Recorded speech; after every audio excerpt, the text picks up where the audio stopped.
안녕하세요. 핑크팬더 이재호입니다. 오늘은 KB 부동산 시세를 갖고 한번 얘기를 드려보도록 하겠습니다. 오늘 날짜는 5월 11일입니다. 그러니까 요 KB 주간 시세는 지난주 금요일에 발표를 했고요. 조사 기준일은 5월 4일이라고 합니다. 그래서 그 주에 가장 상승이 높았던 곳은 안산 단원구입니다. 그 다음이 군포, 아산, 남양주, 부천, 하남, 오산, 인천 연수구, 인천 남동구, 대전 서구. 네, 이렇게 되는데요. 특징은 대전 서구를 제외하고는 대부분 수도권이라고 표현할 수 있는 곳들입니다. 그 중에서도 안산 단원구 같은 경우에 특히나 상승이 높은데요. 보시면 그 옆에 전년말 대비 상승률을 보면은요. 안산 단원구가 밑에서 두 번째로 높았습니다. 그러니까 지난 5월까지 계속해서 이렇게 왔었는데 이번 주에 2위로 등극을 한 거죠. 자, 그렇다면 2위가 아니라 1위요. 네. 왜 안산 단원구가 이렇게 상승을 하는 것일까요? 그거를 찾아보는 게 바로 여러분들의 부동산 공부 방법이겠죠. 한번 이 동영상을 보신 후에 한번 찾아보세요. 무엇 때문에 안산 단원구가 저렇게 뛰는 것일까라는 거요. 물론 이제 저는 알고 있습니다. 네, 전철과 관련돼 있어요. 네, 그리고 또 군포도 마찬가지로 연관돼 있다라고도 할 수 있기도 하고요. 네, 그 안산 단원구, 군포 이 두 개가 어떻게 보면 좀 연결이 되어 있다라고도 할 수 있겠습니다. 그 외에도 뭐 아산이라든지 남양주, 부천, 하남 이런 곳들이 왜 현재 강남, 서울 이런 곳이 아니라 그 외에 어떻게 보면 그 옆에 있는 지역들이라고 할 수 있겠죠. 네, 뭐 서울과 그렇게 가깝다라고는 아니더라도 어떻게 보면 그동안 좀 저평가돼 있었고 가격이 오르지 못하고 있던 지역들이 이렇게 올랐다라고 할 수 있겠습니다. 그런 것들을 좀 눈여겨보시고 이런 것들을 흔히 이제 풍선 효과라고 얘기를 해야겠죠. 그리고 그 옆에 보면 또 이제 전세가 상승 지역을 보면 용인 수지구, 대전 서구, 성남 수정구, 하남, 대구 동구, 의왕, 남양주, 안성, 수원, 장안구, 인천, 남동구 이렇게 되어 있습니다. 네. 그리고 옆에 보면 전년말 대비는 또 대전 서구가 가장 많이 현재 올라 있고요. 네, 그렇게 보면 대전 서구는 전년만 대비 또 금주 상승률, 전세 가격도 그렇고요. 또 이 매매 가격으로 가도요. 전년말 대비 금주 상승률 계속해서 쭉쭉쭉쭉 잘 나가고 있습니다. 그러니까 이 대전 서구 한번 눈여겨볼 필요가 있지 않을까 생각해요. 보통 이제 그 전세 가격과 매매 가격은 서로 간에 같이 움직인다고 보시면 됩니다.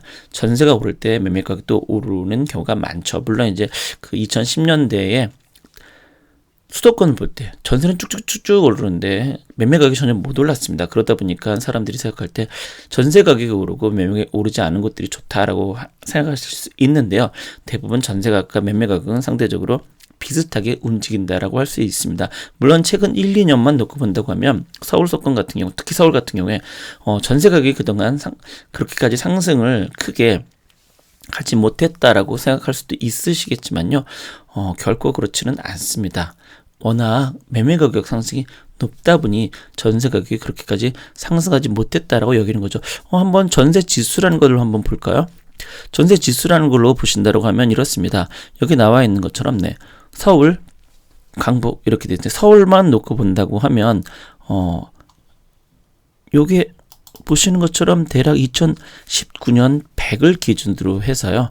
그 전인 100 전에도 보면은 이렇게 올라가고 있었습니다. 그러다가 100으로 했다가 좀 2019년에 떨어지기는 분명히 했다라고 할 수도 있지만 요 정도 가지고 떨어졌다라고 하기는 좀 애매한 그냥 답보 상태였다라고 할 수 있습니다. 그러다가 올해 들어서부터 다시 또 100을 왔다라고 할 수 있거든요. 그러니까 이런 것처럼 그 전세가격과 매매가 좀 같이 움직인다라고 또 최소한 전세가 떨어지는 않는다 이렇게 볼 수 있겠습니다. 그리고 하락적을 본다고 하면 이제 거제가 정년말 또는 금주 계속해서 1등을 하고 있습니다. 또 뭐 보시는 것처럼 뭐 경산이라든가 전년말 대비로는요. 네, 그리고 금주는 뭐 부산 정도고 일산 서구 강남구 양산 파주 양주. 네, 전체적으로 금주 하락률 좀 눈에 띄는 곳들이 거의 대부분 서울 서권 인해서 좀 먼 곳들, 지방이라고 흔히 표현하는 곳들, 특히 이제 경상남도 쪽에 좀 많이 있는 걸 우리가 볼 수가 있겠습니다. 이 중에서도 청주 상당구 같은 경우는 아마 지금쯤 데이터가 아마 이번 주에 발표를 하면 바뀌지 않을까 생각을 하거든요. 네, 왜냐면 이제 뭐 이거를 보시는 분들은 대략 아시겠지만 이번에 그 청주에 큰 뭔가 호재라고 하면 호재가 발표가 됐었죠. 물론 사실은 이럴 때 들어가면 저는 안 된다고 봅니다. 이미 들어갔고 이럴 땐 빠져나올 준비를 하는 게 맞는 거죠. 실제로 저 같은 경우에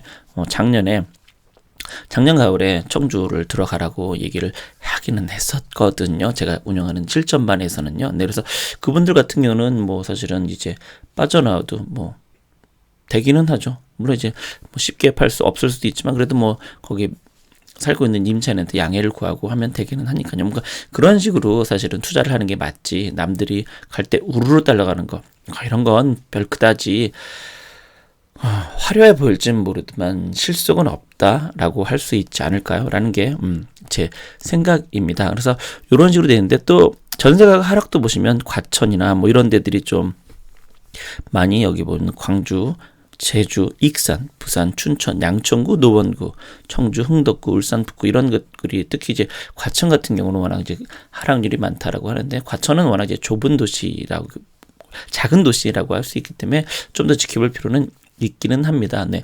그러니까 전체적으로 보시면은 좀 먼 것들이 서울 서울에서 먼 것들이 현재는 또 이제 하나 그 공급들이 있던 곳들이 분위기가 좀 반전되면서 좀 안 좋다라고 할 수 있는데요.